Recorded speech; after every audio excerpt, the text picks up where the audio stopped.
बारी बारी करके कभी कांग्रेस की सरकार यहाँ रही है, कभी भाजपा की सरकार यहाँ रही है, लेकिन किसी ने भी जो है रोजगार के बारे में नहीं सोचा है। सरकार की तरफ से अगर देखा जाए तो इस क्षेत्र में कोई काम नहीं हो रहा है और मैं खास तौर पर सरकार को इस फेल्योर के लिए जिम्मेदार ठहराता हूँ। कहीं ना कहीं जो टिकट डिस्ट्रीब्यूशन है उसमें गलतियाँ हुई हैं, जिसका खामियाजा पूरी पार्टी को भुगतना पड़ रहा है। जितनी भी राजनीतिक पार्टियाँ होती हैं ये जनता को भुलावे में डालने के लिए कि हम ये रोजगार देंगे वो रोजगार देंगे, ये छलावा मात्र होता है। सब राजनीति बुरी नहीं होती है, राजनेता अच्छे या बुरे हो सकते हैं। क्षेत्रीय जनता के कहने पर ही हमने अपने आप को राजनीति में लाने का फैसला किया। नमस्कार, मैं लता, आप देख रहे हैं न्यूज़ 31 उत्तराखंड का खास प्रोग्राम कौन जीतेगा उत्तराखंड। तो आज के हमारे इस खास प्रोग्राम में हमारे मेहमान हैं निर्दलीय प्रत्याशी के रूप में श्री भैरव नाथ टमटा जी, और आज हम उनसे खास बातचीत करेंगे चुनाव को लेकर, चुनावी मुद्दों को लेकर क्या कुछ निकल के आता है। चलिए आपको भी सुनाते हैं। सर स्वागत है पहले तो बहुत बहुत आपका। धन्यवाद जी।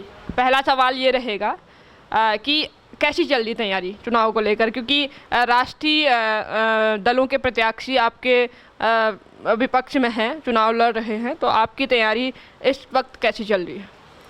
मेरी तैयारी पूरे जोरों से है और पिछले 2-2.5 साल से मैं जब से कांग्रेस से जुड़ा हुआ था पहले भी, और 2-2.5 साल से मैं क्षेत्र में मेहनत कर रहा था और आखिरी वक्त पर मेरी टिकट काट के किसी और को दी गई। लेकिन जो मेरी मेहनत मैंने 2-2.5 साल में की थी उसको देखते हुए मुझे लगता है कि वो जो मैंने पहली मेहनत की है वो रंग ला रही है और जनता का मुझे अपार समर्थन मिल रहा है। और उन्हीं जनता की भावनाओं का ध्यान रखते हुए मैंने निर्दलीय के तौर पर नामांकन किया और कप प्लेट के तौर पर मुझे चुनाव निशान मिला है और लोग इसको बड़ा पसंद कर रहे हैं और उनका भरपूर मुझे समर्थन मिल रहा है। जी। कांग्रेस से पहले आप दावेदारी कर रहे थे, क्या वजह रही कि कांग्रेस से आपको टिकट नहीं मिला? देखिए, जब 22 तारीख को टिकट डिक्लेयर की गई है तो लास्ट मोमेंट तक मेरी टिकट फाइनल थी और अचानक किस कारण बस मुझे टिकट से वंचित किया गया, ये तो खैर पार्टी का इंटरनल मैटर है और इस पर हम लोग बाद में ध्यान देंगे, बाद में सोच विचार करेंगे। और मुझे पूरी उम्मीद है कि इसका एक निष्कर्ष पे निकलेगा कि कौन इस टिकट को, मुझे टिकट से वंचित करने में किसकी भूमिका रही है। खैर इस बारे में अभी मैं ज़्यादा बात नहीं करूँगा क्योंकि चुनावी माहौल है और मुझे तैयारी करनी है चुनाव के लिए, बिकॉज पूरा जनता का जो समर्थन है मेरे साथ मिल रहा है और मुझे पूरा उम्मीद है कि इस बारी जो 2022 में जब 10 मार्च को रिजल्ट आएगा तो बागेश्वर विधानसभा से निर्दलीय उम्मीदवार जीतकर विधानसभा में जाएगा। आज भाजपा के जो राष्ट्रीय अध्यक्ष हैं जेपी नड्डा, बागेश्वर दौरा था उनका और दोनों प्रत्याशियों के लिए उन्होंने वोट मांगे हैं जनता से, क्या कहेंगे इस पूरे प्रकरण पर? देखिए, ये पार्टी का इंटरनल मैटर है और जब चुनाव प्रक्रिया शुरू होती है तो पार्टी की ओर से, राजनीतिक पार्टी की ओर से स्टार प्रचारक आते हैं और अगर आज भारतीय जनता पार्टी के जो राष्ट्रीय अध्यक्ष आए हैं तो उनका एक दायित्व बनता है कि अपने उम्मीदवार के लिए वोट मांगे।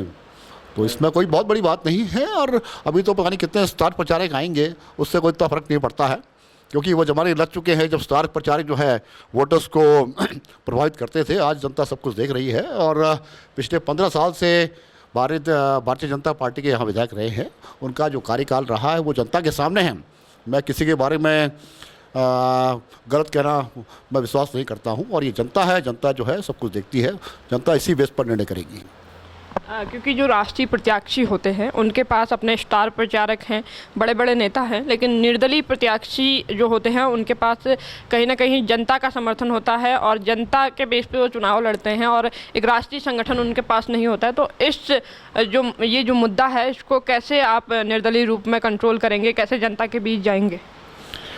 देखिए, अगर आप शायद इस बात को जानते हैं नहीं जानती हैं, हम लोग, हमारा पूरा परिवार जो है शुरू से ही समाज सेवा में समर्पित रहा है और क्षेत्रीय जनता के कहने पर ही हमने अपने आप को राजनीति में लाने का फैसला किया, क्योंकि जिस प्रकार के काम हमारे परिवार द्वारा क्षेत्रीय जनता के लिए किए गए हैं वो सब उसके बारे में जानते हैं और उन्हीं के जो उनसे भरपूर प्यार मिला है, समर्थन मिला है और जो उनकी तरफ से आश्वासन मिला है, उसी के चलते हमने राजनीति में आने का फैसला किया। और हमारा कोई बहुत ज़्यादा राजनीतिक बैकग्राउंड नहीं है, लेकिन मैं नहीं मानता कि राजनीति को जिस हिसाब से लोग देखते हैं, राजनीति बुरी नहीं होती है, राजनेता अच्छे या बुरे हो सकते हैं। राजनीति कोई बहुत ज़्यादा स्पेशलाइज चीज़ नहीं है कि हम राजनीति के बारे में बात करें कि राजनीति बहुत टफ है, ये है वो है, ऐसा कुछ नहीं है।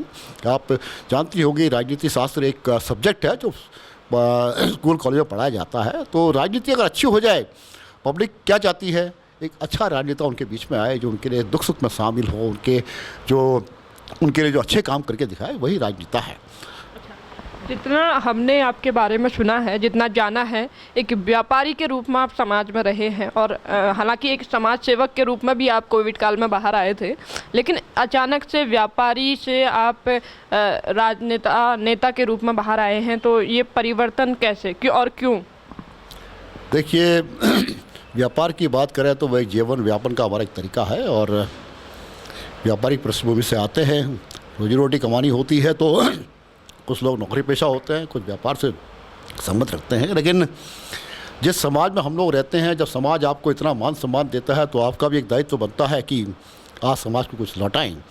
और हमारा परिवार शुरू से ही समाज सेवा में समर्पित रहा है और जनता की एक चाहत थी कि उनको कोई ऐसा प्रतिनिधि मिले जो उनके सुख दुख में शामिल हो, जो उनके लिए एक अच्छा काम करके दिखाए। आपने देखा होगा कि बागेश्वर के अंदर स्वास्थ्य सेवाएं कितनी बदहाल है, शिक्षा का क्या कितनी बदहाल है, जो ग्रामीण क्षेत्रों के अंदर जो है बंदर है, जंगली सुअर है, वहाँ से जनता कितनी परेशान है।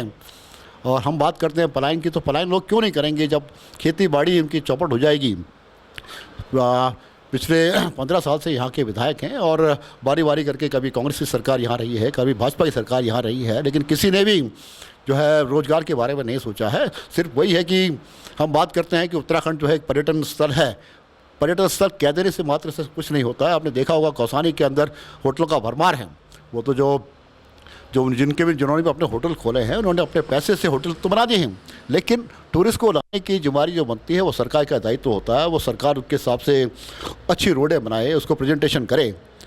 तो सरकार की तरफ से अगर देखा जाए तो इस क्षेत्र में कोई काम नहीं हो रहा है और मैं ख़ास तौर पर सरकार को इस फेल्योर के लिए जिम्मेदार ठहराता हूँ। स्वास्थ्य की बदहाली जो है, शिक्षा की बदहाली है, अगर यहाँ टूरिस्ट नहीं आता है तो सरकार की न कहीं इसमें कहीं कमी है।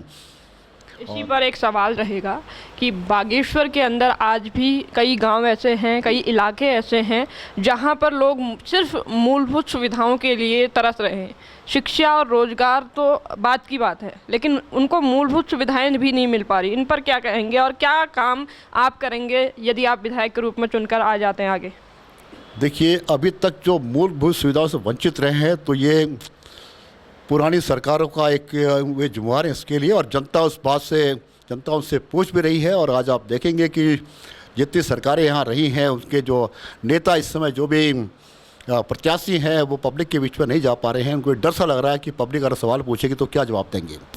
जहाँ तक आप मेरी बात करते हैं कि अगर मैं जीत कर आता हूँ तो मेरी प्राथमिकताएं क्या होगी, मैंने स्वास्थ्य के बारे में अपना एजेंडे में जो है स्वास्थ्य को मैंने बड़ी प्राथमिकता दी है, शिक्षा को मैंने प्राथमिकता दी है। और जिस प्रकार से यहाँ जंगली जानवर और बंदरों से जो है खेती बाड़ी चौपट हो रही है, उसके बारे में हम क्या समाधान कर सकते हैं, उसके बारे में मैंने करीब 13 पॉइंट का मेरा एजेंडा है और मैं एजेंडा आपके सामने दूंगा। तो उसको आप देखेंगी तो जो है वो जनता की मूलभूत सुविधाओं के साथ जुड़ा हुआ है और मेरी पूरी कोशिश है कि मैं उसमें सक्षम हूँ। और मैं अगर मुझे मौका मिलता है विधानसभा में जाने का तो मेरी पूरी कोशिश होगी जो मैंने घोषणाएँ करी हैं उनको एक एक करके मैं उनको धरातल पर लाऊँ।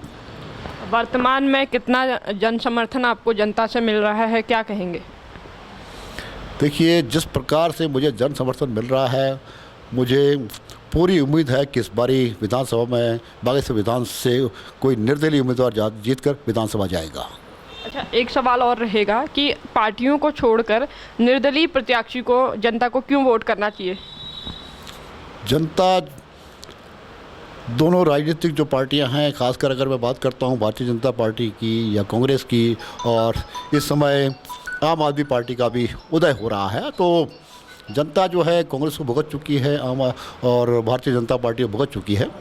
और आम आदमी पार्टी अभी जो है अपने आप को यहाँ स्थापित करने की कोशिश कर रही है। और जो छवि कम से कम जो कांग्रेस के प्रत्याशी की छवि है या भारतीय जनता पार्टी के प्रत्याशी की छवि है, वो जनता के बीच में बहुत अच्छी उम्मीद नहीं है, क्योंकि कांग्रेस ने इस बारी जिसको टिकट दिया है वो क्षेत्र से पिछले 4.5-5 साल से तो नदारद थे, और अचानक टिकट वितरण से 2-2.5 महीने पहले आकर अपने आप को आप टिकट की दावेदारी करते हैं। तो जनता इस बारे में सब जानती है, और मुझे जो जनता से जो रिपोर्ट मिल रही है कि कांग्रेस के प्रत्याशी तो कभी क्षेत्र में दिखाई नहीं देते हैं, और अब वो वोट मांगने आ रहे हैं, तो वो किस मुंह से वोट मांगने जाएंगे। और अगर बात करते हैं भारतीय जनता पार्टी के जो प्रत्याशी की, तो वो तो 15 साल से यहाँ विधायक रह चुके हैं, और जिस प्रकार से उनके प्रति जनता में रोष है, इस बारे में जनता ही उसको अच्छा जवाब देगी। मैं किसी भी प्रत्याशी के बारे में कभी भी क्रिटिसाइज उनको नहीं करता हूँ, और ये देखना पब्लिक का काम है। जी। और पब्लिक की आपसे क्या उम्मीदें हैं, क्या उम्मीदें जब आप गांव-गांव घूमते हैं, डोर टू डोर प्रचार करते हैं, तो क्या चीज़ें निकल कर आती हैं, क्या उम्मीद पब्लिक आपसे करती है?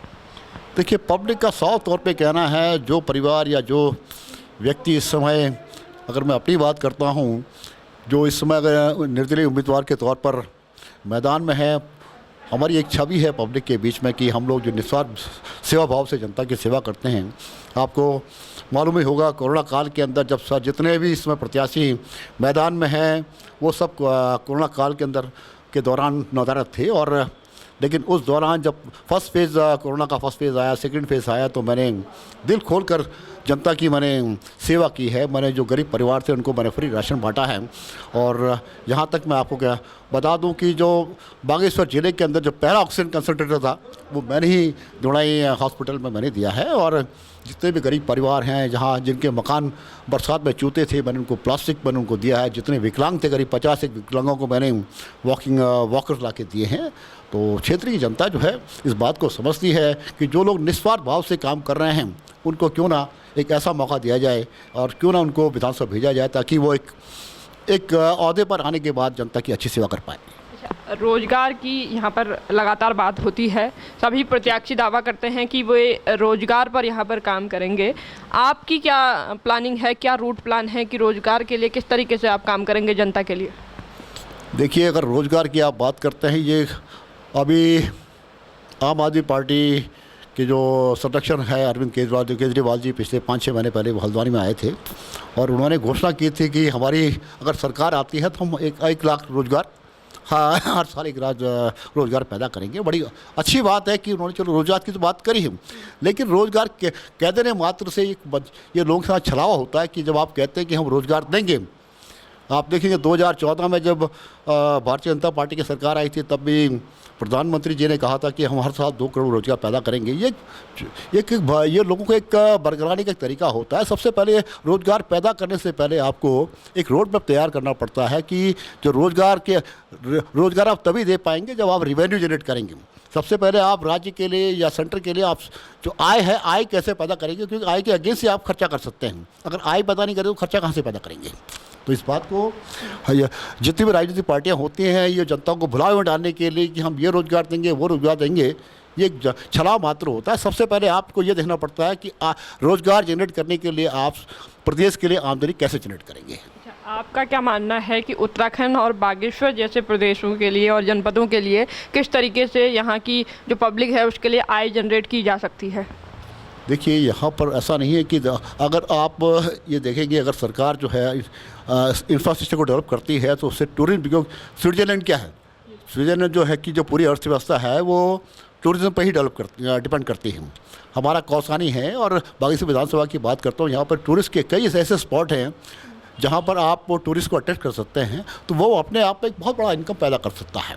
इस तरफ हम लोग ध्यान देंगे कि कैसे टूरिस्ट को हम लाने के लिए उनके लिए हम फैसिलिटीज़ डेवलप करें, रोड कंडीशन हमारी अच्छी बनाएं, ताकि जो जितने टूरिस्ट हैं वो शॉर्टेस्ट पॉसिबल टाइम के अंदर डेस्टिनेशन पहुंच पाए। वहाँ पर अच्छे होटल्स हों, उनके लिए अच्छी फैसिलिटीज़ हों जो टूरिस्ट को अट्रैक्ट करती है। ये कह देने मात्र से कि हम उत्तराखंड हमारा टूरिज्म का हब है, ऐसा नहीं चलता है। आप उसके लिए रोड मैप तैयार करिए, उसके लिए इंफ्रास्ट्रक्चर तैयार करिए, क्योंकि लोग पैसा ला के होटल से खोल सकते हैं, लेकिन टूरिस्ट लाना जो है ये सरकार की जिम्मेदारी होती है, ताकि उनको जो उन्होंने इन्वेस्टमेंट किया है उसके बदले वो रिकवर कर पाएँ और टूरिस्ट को भी अच्छी फैसिलिटीज़ मिले। अच्छा, कांग्रेस ने आपकी कांग्रेस से दावेदारी थी और किसी अन्य कैंडिडेट को टिकट मिलने के बाद आपको मनाने की कोशिश भी की गई, लेकिन क्या वजह रही कि आपने कांग्रेस से त्यागपत्र दिया? देखिए, मैं शुरू से ही मैं क्या मेरा पूरा परिवार जो है कांग्रेस विचारधारा से रहे हैं। और आपको शायद ये पूरी तरह मालूम होगा कि इस समय जो कांग्रेस का जिला कार्यालय बागेश्वर के अंदर उसका किराया भी मैं ही देता हूँ। जब तक मैं कांग्रेस के साथ जुड़ा रहा, कांग्रेस पिछले 5 साल से यहाँ रोड से गायब थी, कहीं इसका नामो निशान नहीं था। मैंने 10,000 झंडे मैंने कांग्रेस के वहाँ लगवाए हैं। और कांग्रेस की हिस्ट्री के अंदर आप देखेंगे 70 बुकें अकेली मैंने भर के दी हैं। एक जो सदस्य मैंने बनाया है, बड़ा जेन्युइन सदस्य मैंने बनाया है। इस बात को सबने अप्रिशिएट भी किया और सबको उम्मीद थी कि पार्टी इस बारी मुझे टिकट दे के लगे। कुछ लोग ऐसे हो जाते हैं जो पार्टी को हाईजैक करने की कोशिश करते हैं, जिसके चलते जो है पार्टी में टिकट डिस्ट्रीब्यूशन वाली गलत हुआ है। आपने देखा होगा जैसे ही फर्स्ट लिस्ट या सेकेंड लिस्ट या थर्ड लिस्ट आई, आपने, क्योंकि हर मीडिया जो है आकलन करता है कि चुनाव के टाइम पर कि किस पार्टी की कितनी सीटें आएंगी। जो 2-2.5 महीने पहले के आकलन मीडिया का था कि करीब 40 से लेकर 42 सीटें कांग्रेस की आई थी, आज आप देख सकती हैं वो ग्राफ कितना नीचे आ चुका है। इसका मतलब कहीं ना कहीं जो टिकट डिस्ट्रीब्यूशन है उसमें गलतियां हुई हैं, जिसका खामियाजा पूरी पार्टी को भुगतना पड़ रहा है।